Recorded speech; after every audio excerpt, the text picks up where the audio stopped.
নেতাজি সুভাষচন্দ্র বসুকে নিয়ে বর্তমান কিছু মানুষ আছে নেতাজি সুভাষচন্দ্র বসুকে বলছে এ ছিল গাদ্দার, ব্রিটিশদের দালাল, জার্মানের পেড এজেন্ট। নেতাজি সুভাষচন্দ্র বোস আজাদ হিন্দ ফৌজ তিনি গঠন করেছিলেন। 1945 সালে তিনি মৃত্যু হয়েছে বলে ঘোষণা করা হয়েছে, যেহেতু নেতাজি সুভাষচন্দ্র বসু তিনি বিমান ক্র্যাশ করে মৃত্যুবরণ করেছে, কোনো ঐতিহাসিক কোনো প্রমাণ নেই, সম্পূর্ণটাই ভুয়া। বাংলাকে ভাগ করে দুই ভাগে ভাগ করতে হবে। এই বঙ্গভঙ্গতে মুসলমানরা সবচেয়ে বেশি বিরোধিতা করেছিল। অবশ্য রবীন্দ্রনাথ ঠাকুর তিনিও বিরোধিতা করেছিলেন এবং মুসলমানরা বিরোধিতা করছে বঙ্গভঙ্গ হবে না। 1911-তে বঙ্গভঙ্গ রদ হয়ে যায়। মাথার মধ্যে সব কিলবিল করছে না এখন একসঙ্গে এতগুলো শুনে? জি না, মাথার উপর দিয়ে সব চলে যাচ্ছে? কিছু বুঝতে পারলেন কি? এই অঞ্চলগুলোতে দাওয়াতি কাজ শুরু করে দিলেন। যেমন দাওয়াতি কাজ শুরু করে দিলেন, তিতুমিরের বিরুদ্ধে দুটো দল দাঁড়িয়ে গেলেন। এক, মুসলমান আলেমরা, তারা দেখছে যে আমাদের বিরুদ্ধে বলছে, সব বেদাত বলে উড়িয়ে দিচ্ছে এরা। তিতুমিরের বিরুদ্ধে তো মুসলমানরা একটা দল। আর অপরদিকে ওই বারাসাত অঞ্চলের রাজা ছিলেন কৃষ্ণদেব, মানে রাজা কৃষ্ণদেব, তিনি ওখানকার ক্ষমতার অধীনে আসীন ছিলেন। তিনি রাজস্ব কর আদায় করতেন, জমিদার। আর ওই জমিদারের আন্ডারে তিতুমির ওইখানে থাকতেন। তো যখন এইভাবে তিতুমির মুসলমানদেরকে এভাবে ঘটনা বলতে শুরু করেছেন, যে না আপনারা অনেক সময় করেন না, একটা নতুন যদি হাদিস শোনেন বা এটা শিরিক বেদাত শোনেন, তখন জনগণকে আপনারা গিয়ে বলেন না, বলেন। তো তিতুমির সৌদি আরব থেকে শিখে এসে তিনি বাংলাতে দাপিয়ে বেড়াচ্ছেন যে মুসলমানেরা, আরে এরা হিন্দুদের মতো তারা ধুতি পাঞ্জাবি পরে, আরে মুসলমানেরা এরা দাড়ি রাখে না, বরং গোপ রেখে দেয়। মুসলমান মসজিদে যায় না, মুসলমান তারা গরুর মাংসকে পবিত্র মনে করে, তারা গরুর মাংসকে বয়কট করে খায় না। মানে অনেক সমস্যা। কেননা এই যে নিম্ন শ্রেণী মুসলমান তারা সব হিন্দু থেকে এসেছে, তাই হিন্দু ধর্মের যে প্রবৃত্তি এটা তাদের মধ্যে ছিল। হিন্দুদের যে কৃষ্টি কালচার, আচার, বিবাহ শাদী সব নিয়ম তারা হিন্দুদের মতোই করতো, নাম নিত শুধুমাত্র মুসলমান। কথা বুঝতে পারলেন? 1800 খ্রিস্টাব্দের পরে শুরু হয়ে যায় ওহাবি আন্দোলন। কি আন্দোলন? ওহাবি আন্দোলন শুরু হচ্ছে কততে? 1820। 1820 থেকে একদম 1870 কত খ্রিস্টাব্দে? দেখেন, ফকির সন্ন্যাসী বিপ্লব শেষ, মজনু শাহ, চেরাগ আলী সব মৃত্যুবরণ করে দিয়েছে, এদের আন্দোলন একদম সমাপ্তর দিকে। তার ঠিক 20 বছর পরেই ভারতবর্ষে শুরু হচ্ছে ওহাবি আন্দোলন।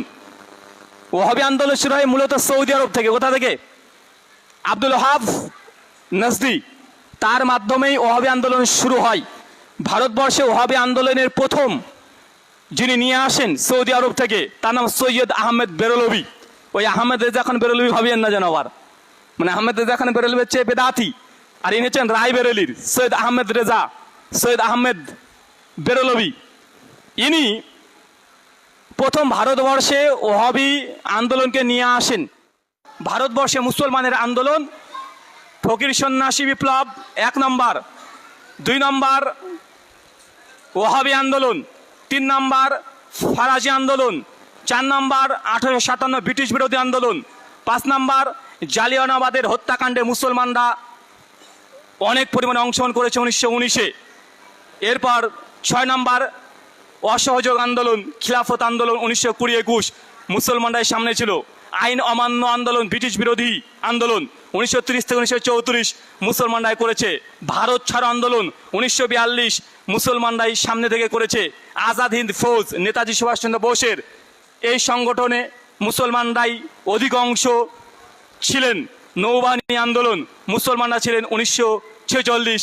এরপর 1947 ভারতবর্ষ স্বাধীন হয়েছে। আলহামদুলিল্লাহ, সেই মহান সত্তা আল্লাহ সুবহানাহু ওয়া তাআলার জন্য, যিনি আমাদের সৃষ্টি করেছেন, শুধু সৃষ্টি করেননি, সৃষ্টি করার পরেও যিনি আমাদের উম্মতে মুহাম্মাদি হিসাবে প্রেরণ করেছেন, সেই মহান সত্তা আল্লাহ সুবহানাহু ওয়া তাআলার সংক্ষিপ্ত শুকরে সুজুদ আদায় করি। তার নিজেরই শেখানো ভাষা দিয়ে সকলে এক বাক্যে পড়ি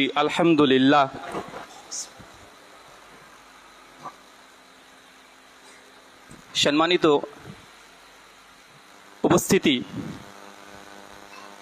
আজকে এই ইসলামী হালাকা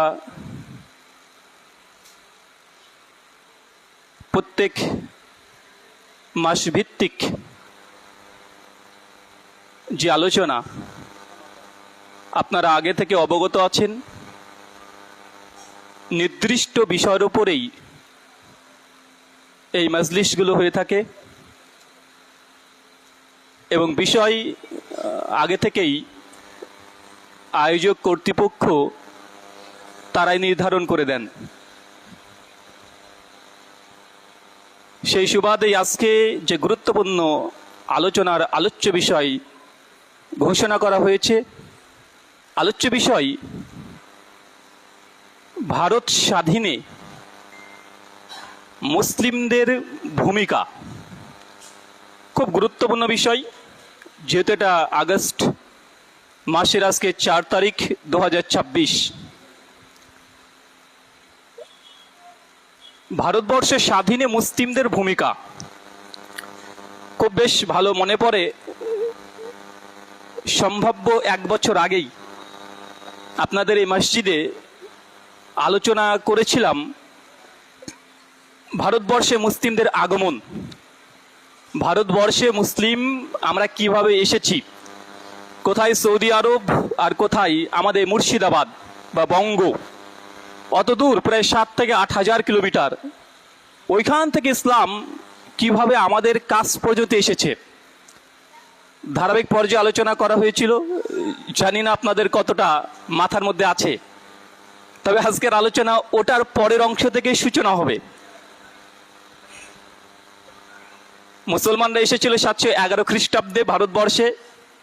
মোহাম্মদ বিন কাসেম তিনি প্রথম আসেন 90 হিজরিতে। আল বিদায়া ওয়ান নিহায়া 8ম খণ্ডে 187 নম্বর পৃষ্ঠায় এই আলোচনা ইয়াজিদ বিন মুয়াবিয়া অধ্যায় আলোচনা করতে গিয়ে এই তথ্যগুলো আনা হয়েছে। তার মানে বোঝা যাচ্ছে প্রায় 711 খ্রিস্টাব্দে ভারতবর্ষে মুসলমানদের প্রথম আগমন। তার আগেও এসেছে, তবে রাষ্ট্রীয়ভাবে বহুলভাবে 711-তে।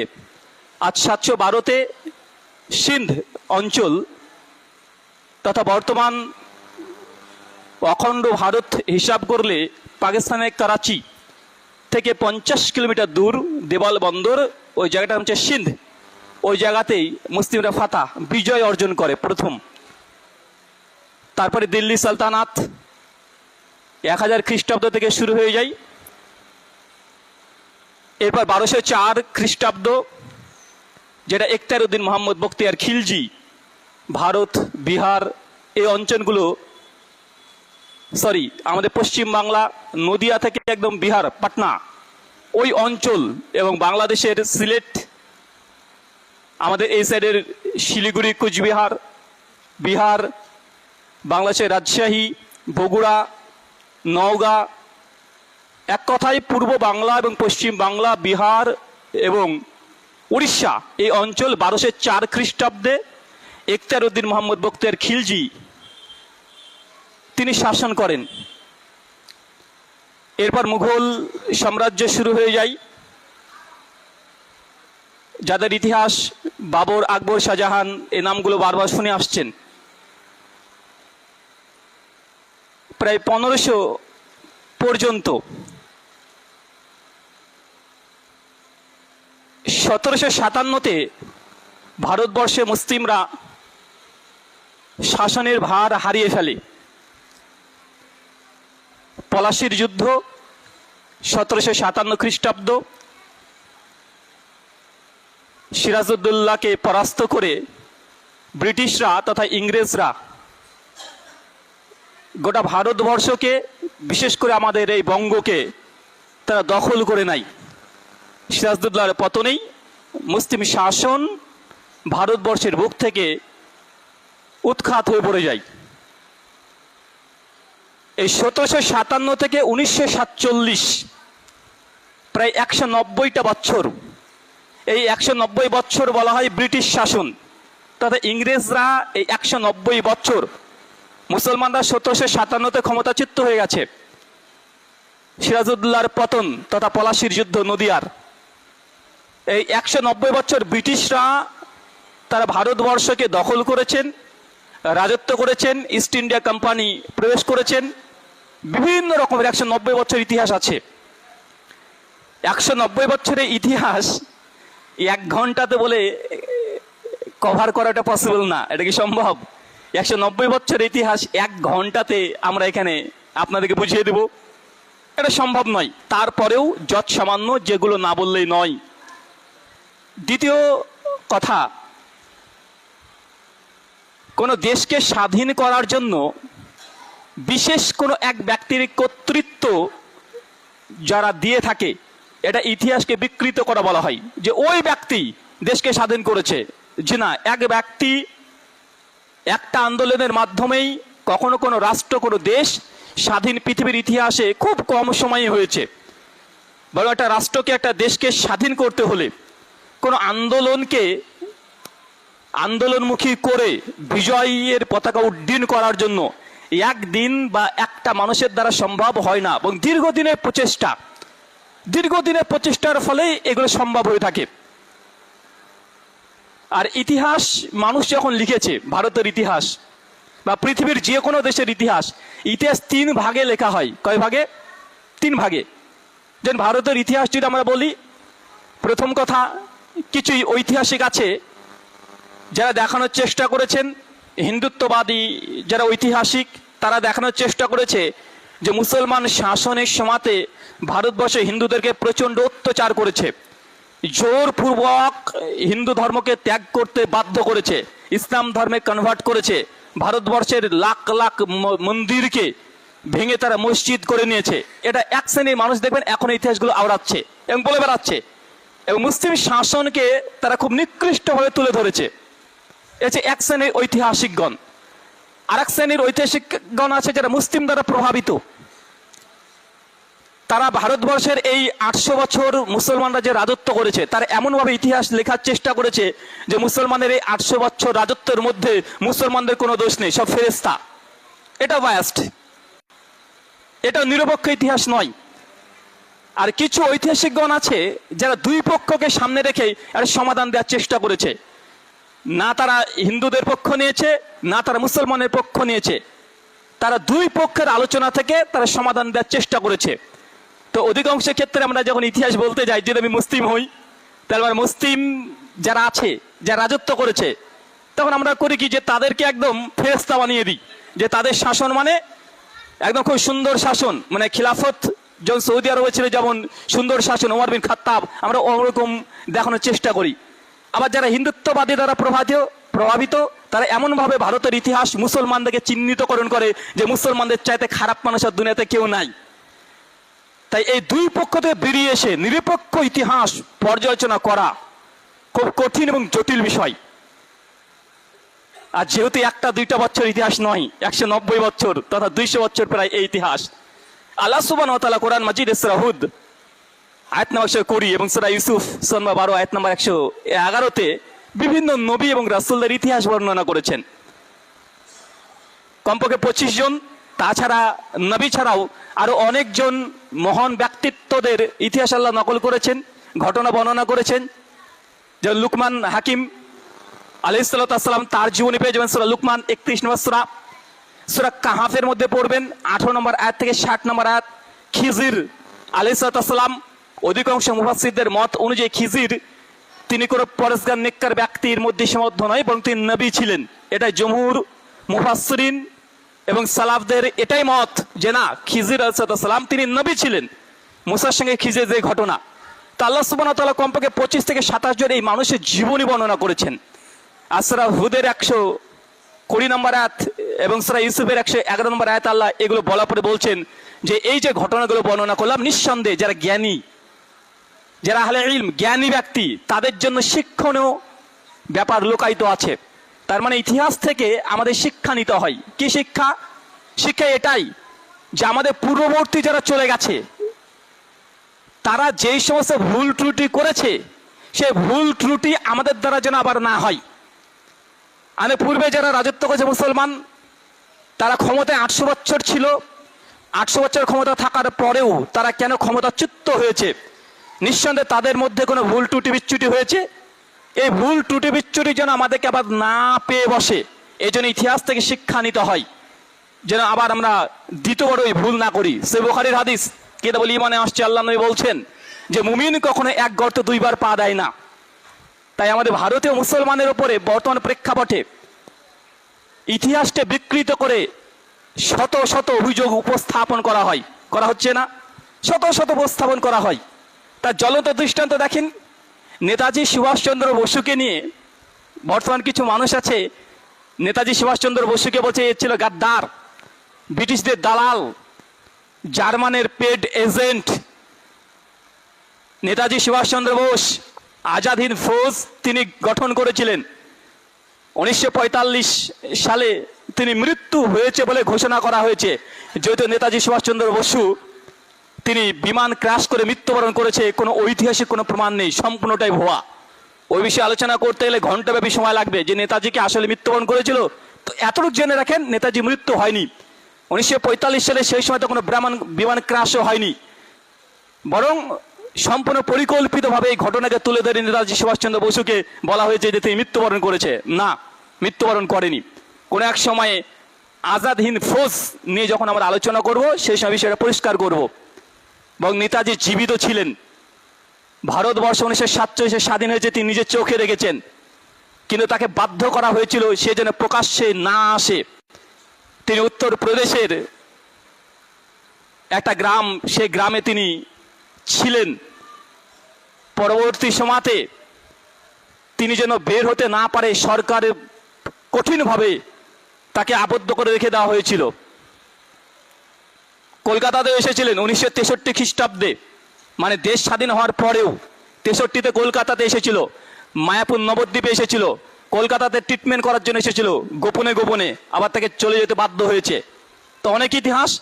তো আপনাকে এতটুকু শুধুমাত্র বোঝাচ্ছি যে নেতাজি সুভাষচন্দ্র বোস প্রসঙ্গে প্রত্যেক ছোট ছোট হিন্দু হোক আর মুসলমান হোক, যখন ইতিহাসের বই পড়ে সে তখন চিন্তা করে যে নেতাজি সুভাষচন্দ্র বোসের মতো হব। তার যে চরিত্র, তার যে দেশকে নিয়ে যে চিন্তা ফিকির, প্রত্যেক হিন্দু মুসলমান সন্তান যখন নেতাজিকে পড়ে, নেতাজিকে জানার চেষ্টা করে, তখন মনের ভিতর থেকে একটা শ্রদ্ধা চলে আসে। বাচ্চা বাচ্চা ছেলে দেখে দেখবেন পুলিশের ড্রেস পরে দিলে জিজ্ঞাসা করবেন তুই কি হতে চাস, বলে নেতাজি। বলে কি বলে না, নেতাজি হতে চাই। কিন্তু আজকে সে নেতাজিকে নিয়েও দেখেন তাকে আজকে দেশের গাদ্দার বলা হচ্ছে। তার মানে এতটুকু বুঝে নেন যে ইতিহাসকে বিকৃত করা হয়।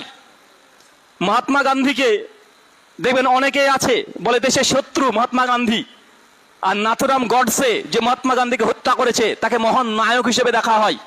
দেখা হচ্ছে কি হচ্ছে না? তারপরে বোঝা যাচ্ছে ইতিহাস, ভারতের ইতিহাসকে বিকৃত করা হয়। তো এইসব মহান বড় বড় হিন্দু নেতাদেরকে নিয়ে যদি স্পষ্ট বিকৃত করা হয়, তাহলে মুসলমান শাসন যে 800 বছর হয়েছে তাদেরকে ছেড়ে দিবে? চিন্তা করে দেখেন, নেতাজি তো 1945, মহাত্মা গান্ধী একই সময়, অসহযোগ আন্দোলন, খেলাফত আন্দোলন, জাতীয় কংগ্রেস তৈরি হওয়ার পর বঙ্গভঙ্গ 1905 হয়েছে। তারপরে এই ঘটনাগুলো মাত্র যদি 100 বছর ইতিহাস, 50 বছর ইতিহাসকে যদি বিকৃত করে নায়ককে ভিলেন তৈরি করে দিতে পারে, তো মুসলমানরা আজ থেকে 1000 বছর আগে শাসন করেছে, মুসলমানকে তারা ছেড়ে দেবে মনে করছেন? এটা কখনোই নয়। অতএব ইতিহাসকে বিকৃত করা হয়েছে। চলুন আমরা প্রবেশ করি ভারতবর্ষে মুসলিমদের স্বাধীনতা আন্দোলনে ভূমিকা কি ছিল, এই পয়েন্টটা লক্ষ্য রাখবেন। দেশ স্বাধীন মানেই আমরা মনে করি 1940 থেকে 1947 এই 7 বছরের আন্দোলন, ব্যাপারটা তা নয়। ব্রিটিশ বিরোধী আন্দোলন শুরু হয়েছিল ব্রিটিশরা 1757-তে যখন ইস্ট ইন্ডিয়া কোম্পানি ভারতবর্ষে স্থাপন করে দেয়, সেই সময় থেকেই প্রথম যদি কোনো আন্দোলন হয় ব্রিটিশ বিরোধী, সেটা মুসলমানরা করেছিল। সে আন্দোলনের নাম কি? ফকির এবং সন্ন্যাস আন্দোলন। এটা শুরু হয়েছিল 1763 থেকে 1800 খ্রিস্টাব্দ পর্যন্ত। 1757-তে ব্রিটিশরা দখল করছে, আর 1763-তে ফকির আন্দোলন। যদি আপনারা ইতিহাসের একটু যৎসামান্য পড়েন বা একটু গুগল করে দেখে নেন, ফকির আন্দোলন, সন্ন্যাসী আন্দোলন। এই ফকির সন্ন্যাসী আন্দোলন কি শুধু মুসলমান তা নয়, হিন্দুরাও ছিল এখানে। ফকির বলতে মুসলমানদের মধ্যে যারা সুফিবাদে বিশ্বাসী ছিল, কেন ভারতবর্ষে ইসলামের অধিকাংশ দাওয়াত এসেছে বিকৃতভাবে উপস্থাপন করা ইসলাম, অধিকাংশ। তার জন্য সুফিবাদ ঘরানার যেসব ব্যক্তিরা ছিলেন তাকে ফকির নামে চিহ্নিতকরণ করা হতো। যারা বৈরাগ্য মানে পরিবারকে ছেড়ে দিয়ে শুধু ধর্ম পালন করতে হচ্ছে ফকির। সন্ন্যাস কারা? সন্ন্যাস হিন্দুদের মধ্যে যারা বৈরাগ্য,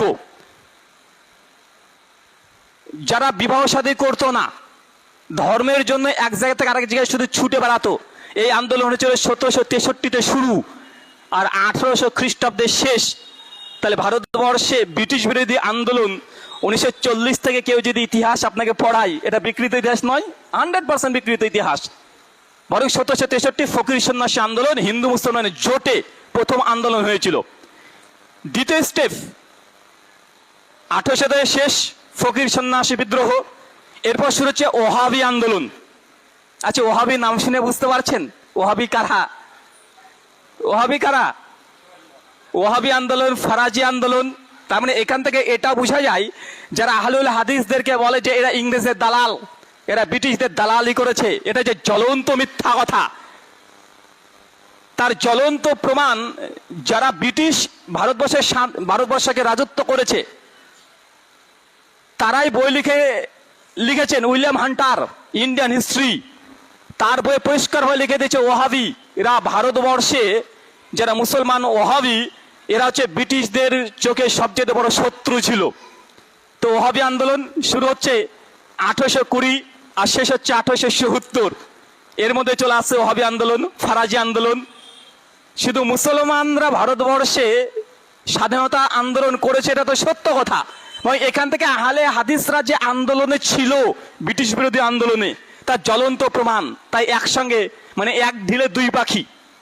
যেন অমুসলমানরা বলে মুসলমানরা স্বাধীনতা আন্দোলন কিছু করেনি, ওহাবি আন্দোলন তার জ্বলন্ত প্রমাণ যেন কিছু করেছে। দুই, যেসব মুসলমানরা আহলে হাদিসকে অভিযোগ করে বলে যে তোমরা কিছুই করনি, হচ্ছে ওহাবি আন্দোলন, ফারাজি আন্দোলন। ফারাজি মানে কি? ফারাজি হাজী শরীয়তুল্লাহ, তিনি এই আন্দোলন তৈরি করেছিলেন। হাজী শরীয়তুল্লাহ ওহাবি আন্দোলনের ফারাজি আন্দোলনের নেতা। আর ওহাবি আন্দোলনের নেতাকে আব্দুল ওহাব নাজদি। এটা তো নিঃসন্দেহে বলে দিতে হবে না এরা কারা। তৃতীয় স্টেপ ব্রিটিশ বিরোধী আন্দোলন 1857-তে মুসলমানরা করেছিল। চতুর্থ জালিয়ানওয়ালাবাগের হত্যাকাণ্ড, এটা হয় 1919 খ্রিস্টাব্দে, মুসলমানরা সামনে থেকে নেতৃত্ব দিয়েছে। পঞ্চম অসহযোগ আন্দোলন মানে খিলাফত আন্দোলন, তার আরেকটা নাম 1920 থেকে 1921। নাম শুনে বুঝতে পারছেন খিলাফত আন্দোলন কারা করবে? অসহযোগ এবং খিলাফত আন্দোলন, খিলাফত শব্দ কারা ব্যবহার করে? মুসলমানরাই। এখনো ভারতবর্ষের ইতিহাসে পড়ানো হয় খিলাফত আন্দোলন 1920 থেকে 1921, মুসলমানরা সামনে থেকে নেতৃত্ব দিয়েছে। 6 নাম্বার আইন অমান্য আন্দোলন, মানে ব্রিটিশরা যে আইন তৈরি করেছিল সেই আইন অমান্য, মুসলমানরা মানতে নারাজ না, তারা এই আইন তাদের মানবে না। এটা হয়েছিল 1930 থেকে 1934। মুসলমানরা বিরোধিতা এবং প্রতিবাদ করে রাস্তায় নেমেছিল ব্রিটিশদের বিরুদ্ধে। 7 নাম্বার ভারত ছাড়ো আন্দোলন, মানে ব্রিটিশদেরকে ভারত ছাড়তে হবে। এটা হয়েছিল 1942 খ্রিস্টাব্দে, মুসলমানরা সামনে থেকে লড়াই করেছে। এরপর আসছে আজাদ হিন্দ ফৌজ, যেটা নেতাজি সুভাষচন্দ্র বোস তিনি তৈরি করেছিলেন।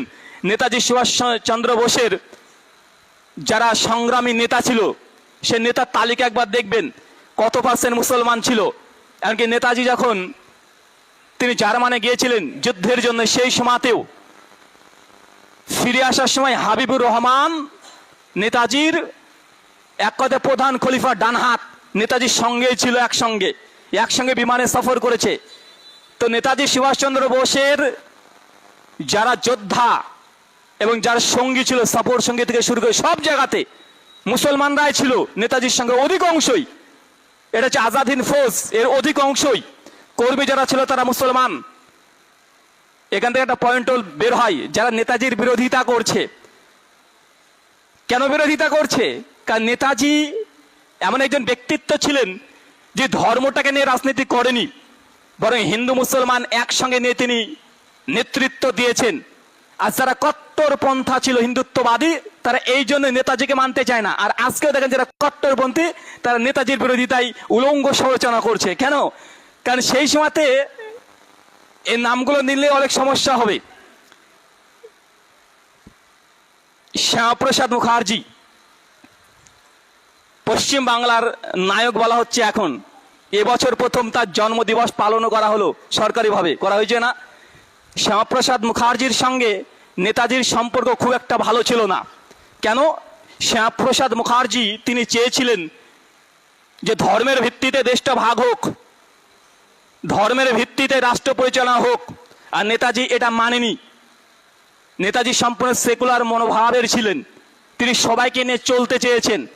এই জন্য সেই সময়তে নেতাজির সঙ্গেই শ্যামাপ্রসাদ মুখার্জির তুমুল দ্বন্দ্ব ছিল, তুমুল দ্বন্দ্ব, আইডিওলজিক্যালি দ্বন্দ্ব ছিল। ওই দ্বন্দ্বটাকে দেখেন আজকে নতুন ভাবে উস্কে দেওয়া হচ্ছে না? তার মানে এটা বুঝতে পারবেন যে আজাদ হিন্দ ফৌজে নেতাজি সুভাষচন্দ্র বসুর সঙ্গে মুসলমানরা ছিল, এটা একটা দলিল, একটা প্রমাণ। আর নেতাজির যারা বিরোধিতা করেছে আজকেও তারা বিরোধিতা করছে।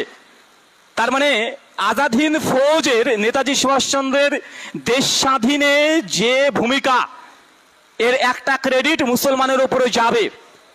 যাবে কি যাবে না? অটোমেটিকই যাবে। আর যারা নেতাজির বিরোধিতা আজকেও করছে, সেই সময় তো তারা করেছিল। তার জ্বলন্ত দৃষ্টান্ত এটা একটা।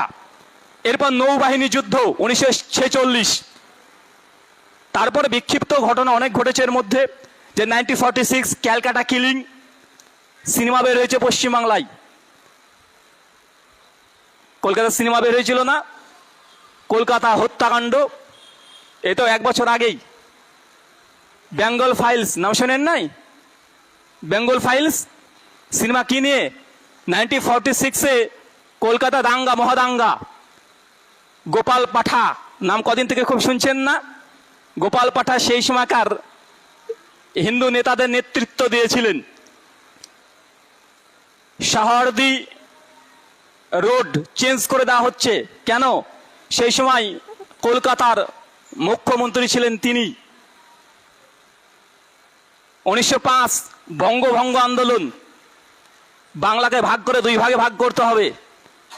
এই বঙ্গভঙ্গতে মুসলমানরা সবচেয়ে বেশি বিরোধিতা করেছিল। অবশ্য রবীন্দ্রনাথ ঠাকুর তিনিও বিরোধিতা করেছিলেন, এবং মুসলমানরা বিরোধিতা করছে বঙ্গভঙ্গ হবে না। 1911-তে বঙ্গভঙ্গ রদ হয়ে যায়। মাথা মধ্যে সব কিলবিল করছে না এখন একসঙ্গে এতগুলো শুনে? জি না, মাথার উপর দিয়ে সব চলে যাচ্ছে? কিছু বুঝতে পারলেন কি? মানে এতগুলো ইতিহাস, মানে কোরআন হাদিস নিয়ে তো আজকে আলোচনা নয়। আজকে তো কোরআন হাদিসের আলোচনা নয়। শেখ তিনি একটু আগেই তিনি কোরআন সুন্নাত থেকে আলোচনা করেছেন। একাধিক আলোচনা আমাদেরও পেয়ে যাবেন, সুন্নাত বিদাত, জায়েজ না জায়েজ, হালাল হারাম, শিরিক বেদাত, অনেক আলোচনা পেয়ে যাবেন। কিন্তু বিষয় ভারত স্বাধীনে মুসলিমদের ভূমিকা। আমি আগে বলেছি 200 বছরের ইতিহাস 1 ঘন্টাটা বলে কমপ্লিট করা সম্ভব নয়। তবে আপনাকে সামারি হিসাবে দেখালাম যে দেশ স্বাধীনে এই 200 বছরের মধ্যে বড় বড় কমপক্ষে 10খানা বিদ্রোহ হয়েছে। আর 10খানা বিদ্রোহের মধ্যে মুসলমানরা ভূমিকা এবং মুখ্য ভূমিকা ছিল, প্রধান ভূমিকায় তারাই পালন করেছে। চলেন আমি জাস্ট 2-3টা ব্রিটিশ বিরোধী আন্দোলনের যে মুসলমানরা ছিল 2-3টা আপনাদের সামনে উল্লেখ করব, যেন আপনাদের বুঝতে এবং জানতে একটু সুবিধা হয়। প্রথম হচ্ছে ফকির এবং সন্ন্যাসী বিদ্রোহ, যেটা শুরু হয়েছিল। আচ্ছা, আপনাদেরকে আলোচনা শেষে প্রশ্ন করব কিন্তু, আর উত্তর দিতে পারলে কি পাবেন? জি, টাকা পাবেন। 1 ঘন্টা আলোচনা শুনবেন, এই আলোচনার মধ্যে থেকে প্রশ্ন করব, আর আমি আলোচনার মধ্যে থেকে প্রশ্ন করি, এবং আপনাদেরকে টাকা দেওয়া হবে যদি অ্যান্সার করতে পারেন।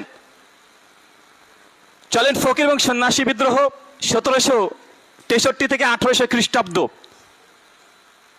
এই বিদ্রোহের দলের মূল নেতা ছিলেন, তার নাম হচ্ছে মজনু শাহ। কি নাম? মজনু শাহ। মৃত্যু 1786 খ্রিস্টাব্দে। মজনু শাহর পরেই নেতৃত্ব পায় মুসা শাহ, তিনি মৃত্যুবরণ করেন 1792। এরপর চেরাগ আলী মৃত্যুবরণ করেন 1794 সালে। এখন এদের বিষয়ে সংক্ষিপ্ত বর্ণনা। এই যে মজনু শাহ, ইনি বর্তমানে বাংলাদেশের বগুড়া জেলা, বগুড়া মানে আমাদের মুর্শিদাবাদ জলঙ্গি চেনেন তো, জলঙ্গি পার করলে বাংলাদেশের রাজশাহী পড়বে, রাজশাহীর পরে নাটোর, তারপরে বগুড়া। তো বগুড়া জেলার মস্তানগড় নামক একটা জায়গা আছে, ওইখানে তিনি ব্রিটিশ বিরোধী আন্দোলনের জন্য দুর্গ তৈরি করেছিলেন এবং মানুষকে সচেতন করেছিলেন যে ব্রিটিশরা আমাদের ওপরে ব্যবসা করব নাম করে ভারতবর্ষ দখল করেছে। তাদের বিদ্রোহ করার জন্য তিনি নিজেই সেই সময়তে অনেক জনগণকে সচেতন করেছিলেন। সেটা বগুড়া জেলা থেকে প্রথম শুরু হয়। কেন করলেন? কারণ এটা যখন ব্রিটিশ ইংরেজরা ক্ষমতায় আসলেন, ইস্ট ইন্ডিয়া কোম্পানির মাধ্যমে যত রাজস্ব মানে সরকারের ট্যাক্স, জনগণের থেকে ট্যাক্স নেওয়া হয় না, এই ট্যাক্স এটা ব্রিটিশ তথা ইংরেজরা ছাড়া কারো খাতে যাবে না, মানে তারাই সমস্ত নেবে কর, যত রকমের কর, নীল কর থেকে শুরু করে কৃষক কর থেকে শুরু করে সব কর ব্রিটিশ ইংরেজ তারা রাজস্ব আদায় করবে। তো এই সময়তে ফকির এবং সন্ন্যাস এই দুই গোত্র তার জনগণের কাছ থেকে কিছু ট্যাক্স পেত, মানে জনগণ তাকে খুশি মনে টাকা দিত, এখনো দেয় না, পীর সাহেবকে টাকা দেয়, অনেক ঠাকুর পণ্ডিত আছে দেখবেন, তারা দেখবেন তাদেরকে টাকা দেয়, তাদের খানকাতে তাদের মাজারে টাকা দেয় না? তো সেই সময়তে এইভাবে এই ফকির এবং সন্ন্যাসদেরকে জনগণ এমনি টাকা দিত। জমিতে ফসল উঠেছে তার 1% এই ফকির সন্ন্যাসীদেরকে দিত, মুসলমানরা মুসলমানদেরকে দিত, হিন্দুরা হিন্দুদেরকে দিত। কিন্তু যখন ব্রিটিশ ক্ষমতায় চলে আসলে তখন এটা নিষিদ্ধ ঘোষণা করে দিলেন যে না, এই ফকির সন্ন্যাসকে কোনো ট্যাক্স দেওয়া যাবে না, জমির কোনো খাজনা তাদেরকে দেওয়া যাবে না, যত খাজনা সব ব্রিটিশ ইংরেজদেরকে দিতে হবে। একসাথে